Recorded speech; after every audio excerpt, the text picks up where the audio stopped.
The Pacific Ocean stretched endlessly under the blazing sun of June 4, 1942, its azure surface betraying nothing of the carnage that would soon stain its waters crimson.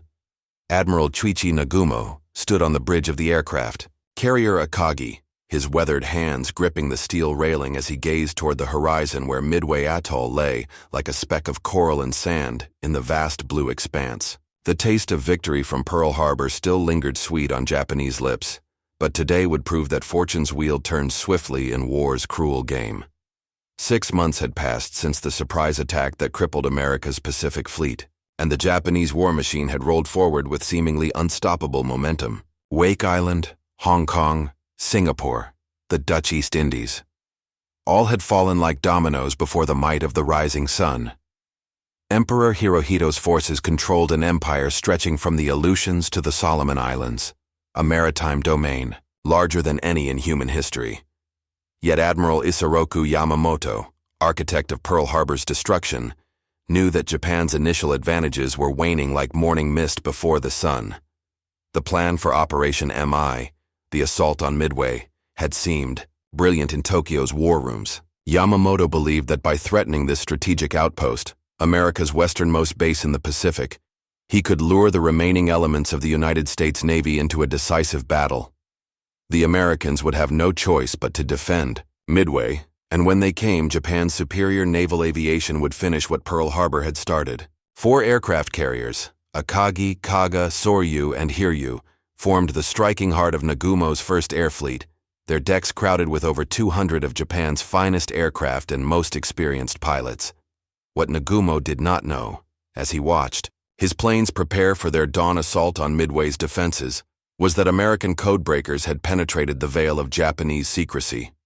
Commander Joseph Rochefort and his team at Station Haipo in Hawaii had cracked enough of the Japanese naval code to understand not just that an attack was coming, but where and when it would fall. According to declassified naval intelligence documents from the National Archives, this intelligence breakthrough gave Admiral Chester Nimitz, commander of the Pacific Fleet, the precious gift of foreknowledge, perhaps the only advantage that could balance the scales against Japan's numerical superiority. As the first light of dawn painted the eastern sky pale gold, Nagumo's carriers turned into the wind and launched their initial strike against Midway. 108 aircraft rose from the flight decks in perfect formation: Nakajima Kate bombers, Aichi-Val dive bombers, and Mitsubishi Zero fighters that had dominated Pacific skies since the war's beginning. Lieutenant Joichi Tominaga led the formation toward Midway, unaware that his mission would trigger a chain of events that would alter the course of the Pacific War. Below on Midway itself, radar operators tracked the incoming Japanese formation and sounded the alarm. Marine fighters scrambled to meet the threat, their obsolescent Brewster Buffaloes and Grumman Wildcats climbing desperately toward combat altitude. The Americans knew they were outmatched. Their aircraft were inferior, their pilots less experienced. But they also knew that every Japanese plane they could destroy or delay might tip the balance in the greater battle to come. The die was cast, the pieces set in motion across hundreds of miles of empty ocean, as 2 great fleets maneuvered toward their date with destiny. Admiral Chester Nimitz stood in the war room deep beneath Pearl Harbor, studying the wall chart where colored pins marked the positions of Japanese and American forces across the Pacific. The 67-year-old Texan had inherited command of a shattered fleet after the December 7th attack, but months of patient rebuilding and the miraculous intelligence breakthrough had given him a chance, perhaps his only chance, to strike back at the Japanese juggernaut. The intelligence coup that made Midway possible had its roots in years of painstaking work by American cryptographers. Commander Joseph Rochefort, a soft-spoken officer with an encyclopedic knowledge of Japanese naval procedures, had led the effort to crack the enemy's primary naval code, designated JN-25 by American intelligence. Working in the basement of the 14th Naval District Headquarters, Rochefort's team had pieced together fragments of intercepted radio transmissions, like archaeologists reconstructing ancient pottery from scattered shards. The breakthrough came when Japanese communications referred repeatedly to an objective designated AF. Rochefort suspected this meant Midway, but he needed proof. In a stroke of deception worthy of ancient Troy, he arranged for Midway to transmit an uncoded message reporting problems with their water distillation plant. Within days, Japanese radio intercepts revealed concerns about the water supply at AF. The trap had worked. Midway was indeed the target. Armed with this knowledge, Nimitz could deploy his limited forces with surgical precision. Task Force 16, built around the carriers Enterprise and Hornet under Rear Admiral Raymond Spruance, would approach Midway from the northeast. Task Force 17, centered on the hastily repaired Yorktown under Rear Admiral Frank Fletcher, would support from the north. Together, these three carriers could muster barely half the aircraft strength of Nagumo's 4 flat tops, but surprise might compensate for their numerical disadvantage. Captain Mark Mitcher paced the bridge of the Hornet as his task force knifed through the pre-dawn darkness toward the ambush point northeast of Midway. The ship's complement of Douglas Dauntless dive bombers and Grumman Avenger torpedo planes represented America's newest naval aviation technology, but their crews were largely untested in combat. Many of the pilots were so young they had been, in high school when the war began, thrust into the cockpits of complex military aircraft with training, measured in months, rather than the years their Japanese counterparts had enjoyed. Meanwhile, on Midway itself, the tiny garrison prepared for the coming storm. Colonel Harold Shannon commanded a mixed force of Marines, Navy personnel, and Army Air Force units, barely 2,500 men to defend an atoll consisting of 2 small islands with a combined area of less than 3 square miles, the DAS. Airfield's runways were packed with every aircraft the Americans could scrape together, ancient Vindicator dive bombers that the Marines called wind indicators for their poor performance, lumbering Marauder medium bombers operating far from their intended role, and a handful of Army flying fortresses diverted from European operations. As Tomonaga's strike force approached Midway in the growing daylight of June 4th, American radar operators tracked their progress with growing tension. At 6:05 in the morning, the first Marine fighters rose to intercept the incoming Japanese formation. Major Floyd Parks led 26 Wildcats and Buffaloes in a desperate climb toward the enemy bombers, knowing that his obsolescent aircraft were outclassed by the escorting Zeros, but determined to exact whatever price they could. The aerial battle that followed was brutally one-sided. Japanese Zeros, flown by veterans of China, Pearl Harbor, and the Dutch East Indies, tore through the American formation with lethal efficiency. Within minutes, 15 Marine fighters had been shot down, their pilots killed or wounded, while the Japanese lost only 2 aircraft. The surviving Americans limped back to Midway with bullet holes stitching their wings and fuselages, having barely delayed the enemy attack. At 6:30, Tomonaga's bombers reached Midway and began their systematic destruction of the American base. High explosives cratered runways, shattered hangars, and ignited fuel stores in towering columns of black smoke. Yet even as the Japanese bombs fell, the seeds of their defeat were already being sown 200 miles to the northwest, where American search planes had spotted the main Japanese fleet. Lieutenant Commander John Waldron adjusted his leather flight helmet and checked his compass one final time as Torpedo Squadron 8 prepared to launch from the Hornet's flight deck. The morning sun climbed higher in the Pacific sky, its rays glinting off the waves that stretched endlessly toward the horizon where the Japanese fleet waited. Waldron, a part Sioux Native American from South Dakota, had trained his 15 pilots relentlessly for this moment. But training could never fully prepare men for the reality of flying obsolescent aircraft against the most experienced naval aviators in the world.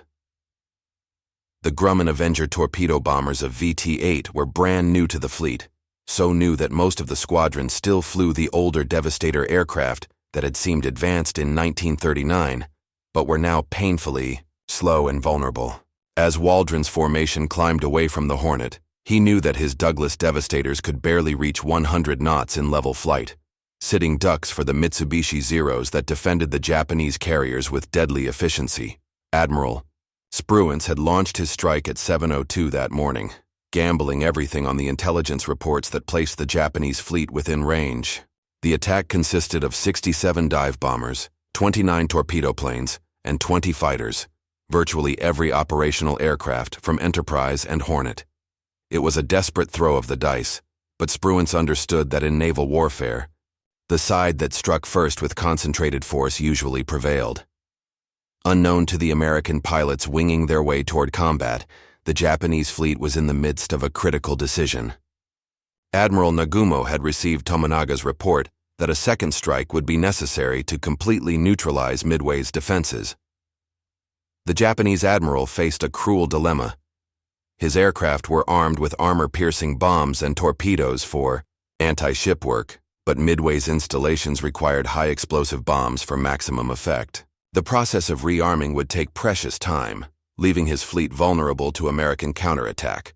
According to naval historians' accounts compiled in Samuel Eliot Morrison's Official History of Naval Operations, Nagumo's fateful decision to rearm his aircraft for a second strike against Midway created the window of vulnerability that American forces would soon exploit. At 9:20 in the morning, Waldron's Torpedo Squadron 8 found the Japanese fleet first. The sight that greeted them would have shaken the resolve of veteran pilots. 4 massive aircraft carriers surrounded by a protective screen of battleships, cruisers, and destroyers, their anti-aircraft guns already swiveling toward the approaching Americans. The carriers were in the midst of flight operations, their decks crowded with aircraft being fueled and armed, a tinderbox waiting for a spark. Waldron led his 15 Devastators in a low-level attack approach, skimming just above the wave tops, to avoid radar detection for as long as possible. But the Japanese had spotted them, and Zeros dove from high altitude like hawks stooping on field mice. The American torpedo planes had no fighter escort, a failure of coordination that would cost them dearly. One by one, Waldron's aircraft fell to Japanese guns, their crews dying in flames or drowning in the Pacific's depths. Ensign George Gay, the sole survivor of Torpedo Squadron 8, would later describe watching his squadron mates die around him as his own Devastator limped toward the Japanese carrier Kaga. His torpedo missed its target, and moments later his aircraft crashed into the sea, Gay himself wounded but alive, clinging to a life raft as the battle raged overhead. From his unique vantage point floating amid the Japanese fleet, he would witness the climactic moments that decided the Pacific War's outcome. The sacrifice of Torpedo Squadron 8 was not in vain, though none of the participants could know it at the time. The low-level torpedo attacks had drawn the Japanese fighter cover down to sea level, leaving the high-altitude approaches undefended. Moreover, the constant maneuvering to avoid torpedo attacks had scattered the Japanese formation and prevented them from launching their own strike against the American carriers. As the last of Waldron's Devastators disappeared beneath the waves, other American squadrons were converging on the Japanese fleet from different directions, their pilots unaware of the tragedy that had preceded them, but determined to press home their attacks regardless of the cost. Lieutenant Commander Wade McCluskey circled high above the empty ocean, his fuel gauge creeping toward the red zone as he searched desperately for the Japanese fleet. The leader of Enterprise's air group had followed the projected course for over an hour without finding his target, and now faced the agonizing decision that confronted many naval aviators in the vast Pacific. Continue the search and risk running, out of fuel far from friendly decks, or turn back with mission incomplete.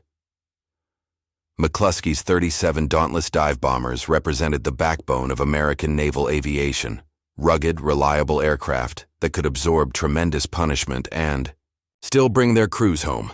Unlike the vulnerable torpedo planes that attacked at wave-top level, the Dauntlesses could strike from high altitude, diving nearly vertically at speeds approaching 400 miles per hour before releasing their 1,000-pound bombs and pulling out just above the target. But first, McCluskey had to find that target. At 10:05 in the morning, McCluskey spotted a lone Japanese destroyer racing northward, white foam streaming from its bow as it ran at maximum speed. The warship was the Arashi, which had been depth-charging the American submarine Nautilus and was now hurrying to rejoin the main fleet. McCluskey made the crucial decision to follow the destroyer's wake, gambling that it would lead him to the Japanese carriers. 25 minutes later, the gamble paid off spectacularly. Spread out below McCluskey's formation lay the entire Japanese striking force. 4 aircraft carriers arranged in a rough box formation, their flight decks crowded, with planes being fueled and armed for the strike against the American fleet. The carriers Akagi, Kaga, and Soryu were in the midst of launching operations, their decks lined with bombers and fighters while fuel lines snaked across the wooden planking. It was the most lucrative target any American pilot had seen since Pearl Harbor. McCluskey's attack achieved the complete surprise that had eluded earlier American strikes.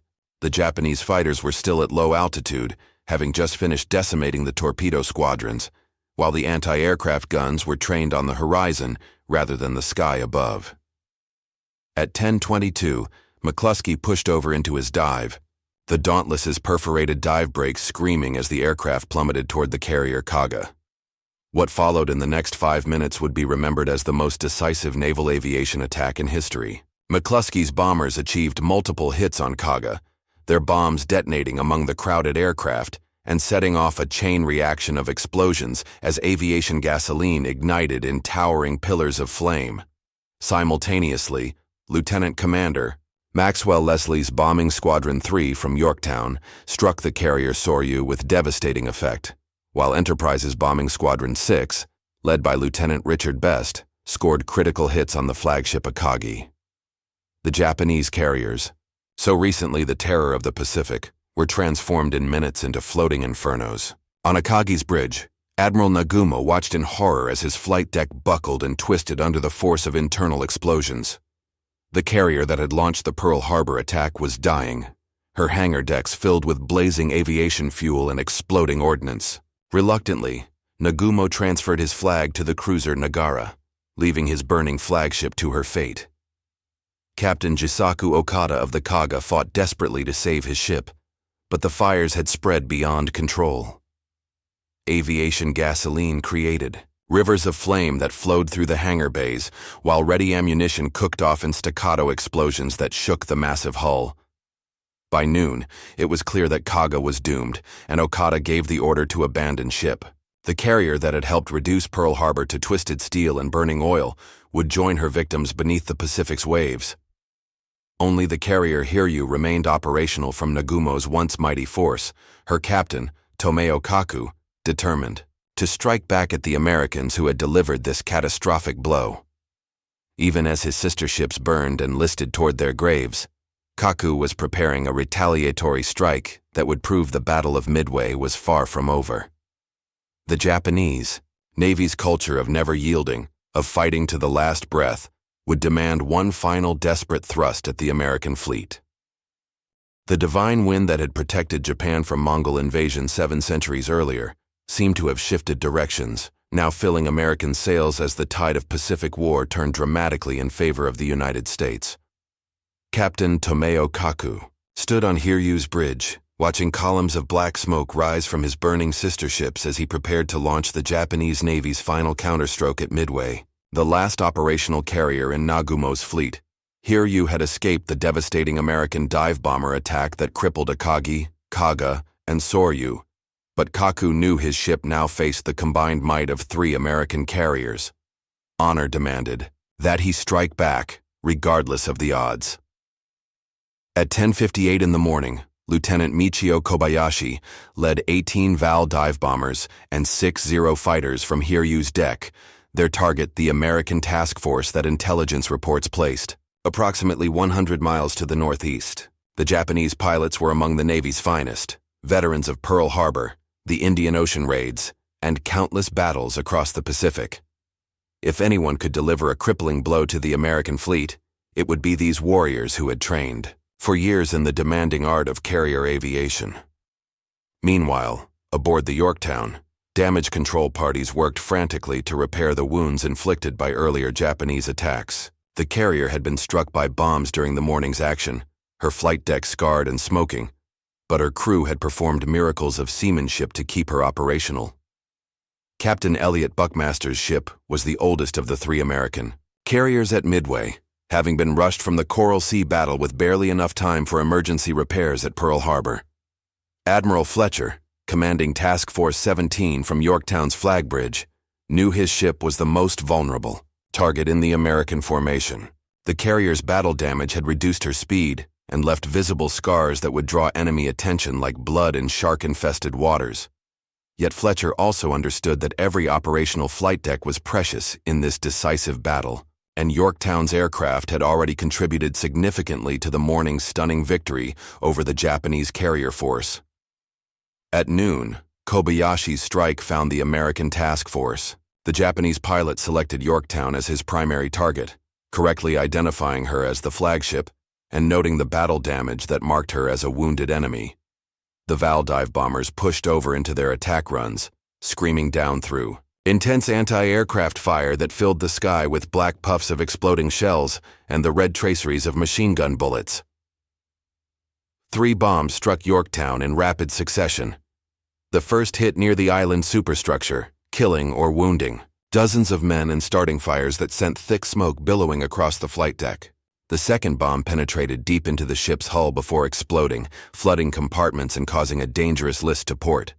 The third bomb struck the flight deck itself, creating a crater that made further flight operations impossible. But Yorktown's crew refused to yield. Damage Control Officer Lieutenant Commander Clarence Aldrich led parties of sailors into smoke-filled compartments to fight fires and shore up weakened bulkheads. The ship's engineering officer managed to restore power and correct the dangerous list, while flight deck crews worked with desperate efficiency to fill the bomb crater with steel plates and concrete. Within 2 hours, Yorktown was conducting flight operations again, a feat of seamanship that amazed even veteran sailors. The reprieve was temporary. At 2:45 in the afternoon, Lieutenant Tominaga led Hiryu's remaining torpedo planes in a second strike against the American fleet. The same Tominaga who had led the morning attack against Midway now piloted a damaged aircraft with a leaking fuel tank, knowing he lacked sufficient fuel to return to his carrier, but determined to press home this final attack. 13. Kate torpedo bombers escorted by 6 Zeros approached the American task force at wave-top level. Yorktown's fighters and anti-aircraft guns engaged them desperately, but several Japanese aircraft broke through the defensive screen. 2 torpedoes struck the carrier on her port side, the explosions opening massive holes below the waterline and flooding the engine rooms. Yorktown's power failed completely, and the great ship began to list heavily to port as thousands of tons of seawater poured through her ruptured hull.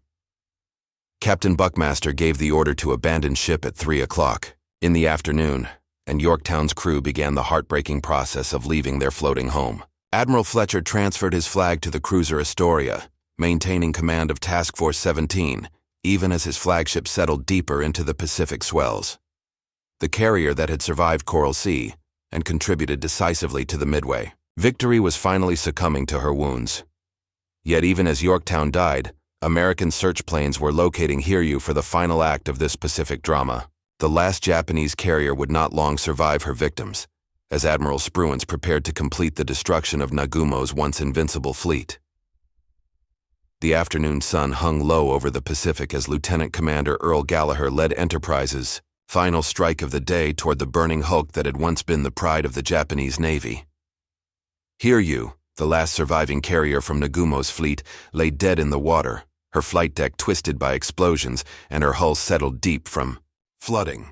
Yet even in her death throes, the Japanese warship remained dangerous, her anti-aircraft guns still manned by crews determined to sell their lives dearly. At 5 o'clock in the evening, Gallagher's dive bombers found their target. 24 Dauntlesses pushed over into their attack runs, diving through moderate anti-aircraft fire toward the crippled carrier. Multiple bombs struck Hiryu's flight deck and hull, adding to the devastation already wrought by internal explosions and uncontrolled fires. Captain Kaku, who had fought his ship with magnificent courage throughout the day, was mortally wounded by the attack but remained on his bridge, refusing evacuation as his vessel slipped toward her final rest. The destruction of Hiryu marked the end of Japanese naval aviation as an offensive force in the Pacific War.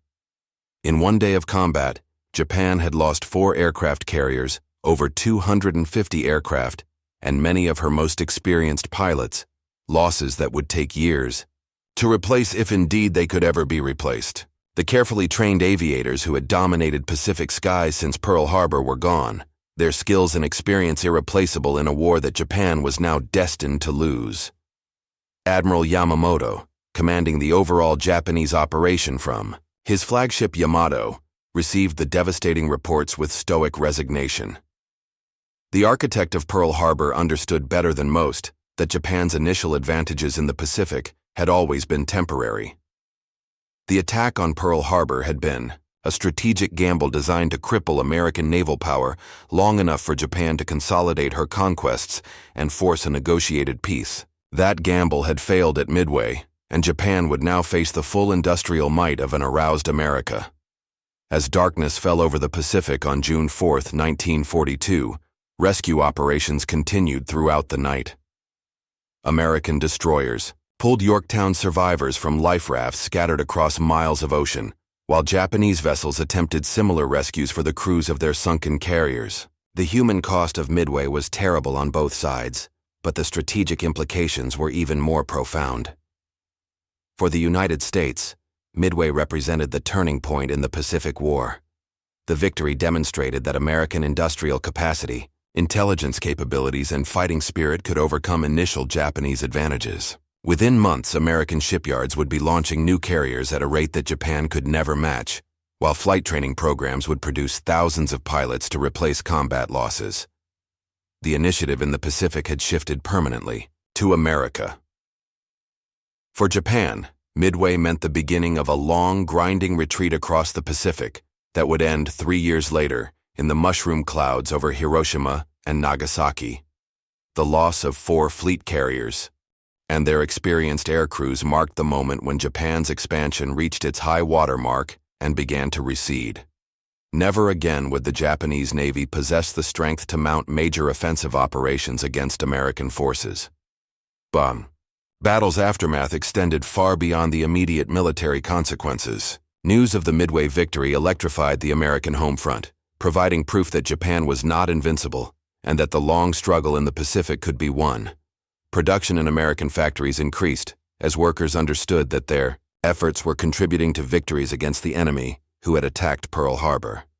Admiral Nimitz's official report to the Navy Department concluded with words that captured the significance of what had occurred in the waters near Midway Atoll. Pearl Harbor has been partially avenged. Vengeance will not be complete until Japanese sea power is reduced to impotence. Those words proved prophetic, as the victory at Midway set in motion the chain of events that would lead to Japan's unconditional surrender 3 years later.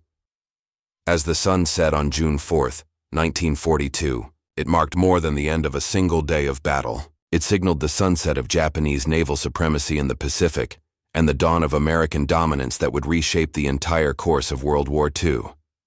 The fleet that had been battered into retreat at Midway would never again threaten American shores, while the Pacific Ocean itself would become an American lake in the years to come.